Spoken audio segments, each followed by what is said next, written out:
fine. Would there be new envision a scenario where somebody could build a billboard and sell it exclusively or cheaply to these protected non-commercial entities running religious messages when they couldn't find that in public service now? Say, look, we're not doing commercial stuff ever, so we fall into this category. Might be able to, and you'd have a stronger argument that that was protected than you would about the commercials. Okay. Now, anyway, here is, if you're going to allow them, so let's say you've gotten over them, you say, okay, we're going to allow either the electronic advertising signs, and that's a question that I think it's a fair question the community needs to decide. But if you're going to allow them, then you've really got to look at where. And right now, the draft, it's somewhat hard to follow because it uses terms, and you see these in a lot of ordinances, as Nancy knows. You see a ban on these signs in what's called demanding driving environments. Well, as a lawyer, that drives me crazy because unless you define that, I have no idea what that means, and I can't tell my client what that means. And when you get vagueness in the First Amendment context, you got trouble. So what we've got to do is be very clear where we're going to allow these things. And right now, it's only in industrial areas. You can't be visible, and you can't do this, demanding environments. So it's pretty restrictive for these off-premise billboards. On-premise signs, again, are allowed under the proposed ordinance. Now, one issue that has come up, and you've seen I had a couple of examples up here already. I'll go back to show you one that's here's the Anaheim Convention Center. My gosh, look at that. They've got an electronic sign. You've got some big public facilities here. The Carnegie Science Center, you've got the sports facilities. And it's not unusual. It's not unusual for communities to make special rules for that. In Minnesota, for example, in Minneapolis, the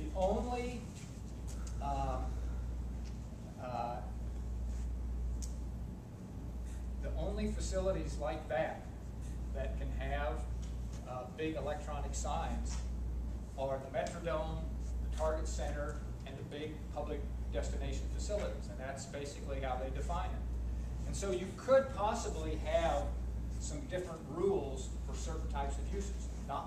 You don't want to get into regulating the content of necessarily what they do, but that's another potential that you could single out certain types of uses and allow them, because they're basically public service facilities where the public needs to get information about what's happening at the Science Museum, or that Pittsburgh actually won a baseball game.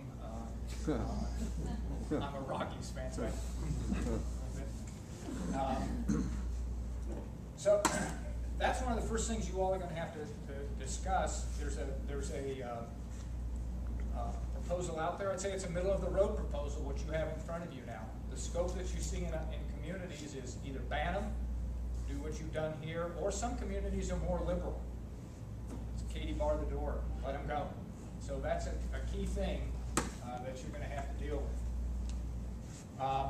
One other thing I wanted to mention, you've got to be very careful about these kind of signs, because you'll see a lot of ordinances that say, oh, gee, we got our business ID sign, and that's fine, but we're going to allow these time and temperature signs. And they can be electronic, but that's all. That's the only kind of signs that we're going to allow be electronic. What's wrong with that? Content-based. It's content-based. You're saying, these ordinances specifically say you can have time and temperature on a business ID sign, but you can't have anything else. You can't have any text that relates to the business. Dozens of ordinances around the country allow that sort of thing, and probably if they were challenged, it would go down. So you've got to be very careful again. If you're going to allow this kind of thing, you're probably going to have to allow some other kind of messages on those signs. It's going to be hard to say you can only do time and temperature and no others are all right. So again, got to be careful as we go through that. Now, the next big issue, and it's a very important one, if you're going to allow electronic signs, for most people, what is the biggest concern is how bright these things are, because sometimes they are really bright. I'm sure many of you have been to Las Vegas and other communities, Times Square, where they celebrate the brightness because it's part of the attraction. And when you get online and you see what's being advertised, some outdoor advertising companies make a big deal. These are so super bright, never turn them off, 24/7. And so the thing that's attractive to the people who use them are less attractive to the community who has to put up with that brightness. And I know you all, you've seen these. Now, Nancy is going to talk a little bit about how you measure that brightness, because there's an old way of doing it and there's a newer way. And old, new. And it's very important. She's going to explain that. There are some brightness limits in the proposed ordinance. We're suggesting taking a different tack with that. So I'm going to turn that over to Nancy Clanton, who, by the way, is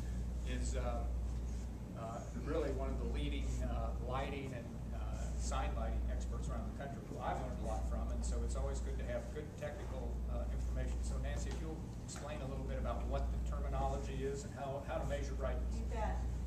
Well, electronic signs provide, can you all see me? Oh, we already talked. Electronic signs have an incredible challenge because of how directional they are. I mean, that's the beauty of, and if I just look at the LED technology, LEDs are like little points of light, and so they can go incredible distances versus like a fluorescent. The old cabinet signs are more like blobs of light. Basically could, put a whole bunch of fluorescent tubes behind and then have it as diffuse as possible to get the message out. A lot of visibility studies have been done on diffuse signs. It's like the conspicuity of, can you see something? What kind of the letters are behind the white sign? Not that much has been done on changing the technologies from a blob of light or even lighting across to a whole bunch of little points of LED. Because of it, it's I love this room because the little compact fluorescents up here is probably one of the worst ideas that energy folks think that you should do, is you want directional light. And so what do you do for energy conservation? You put in a blob of light, which doesn't go anywhere. And so now what we're doing with signs is trying to get even lighting across a sign with an LED technology. So they have the potential of being super bright. We noticed this when all of the traffic signals started being replaced with LED technology. Used to take a big light bulb and filter it with different colors, and an incandescent light bulb puts out more red light. So to get green, put a green filter over it, you need a super bright red light in order to try and leak out some green.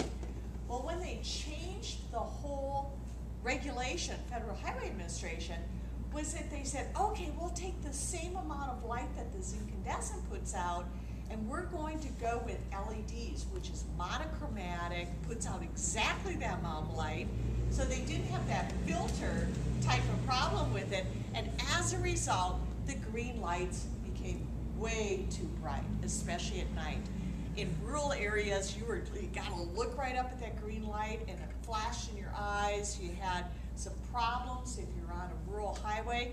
So we started learning a lot about LED technology, and the good part of it is that it is so efficient in what it does.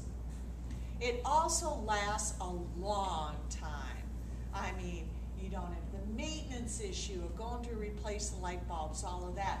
So there's some huge advantages to the technology.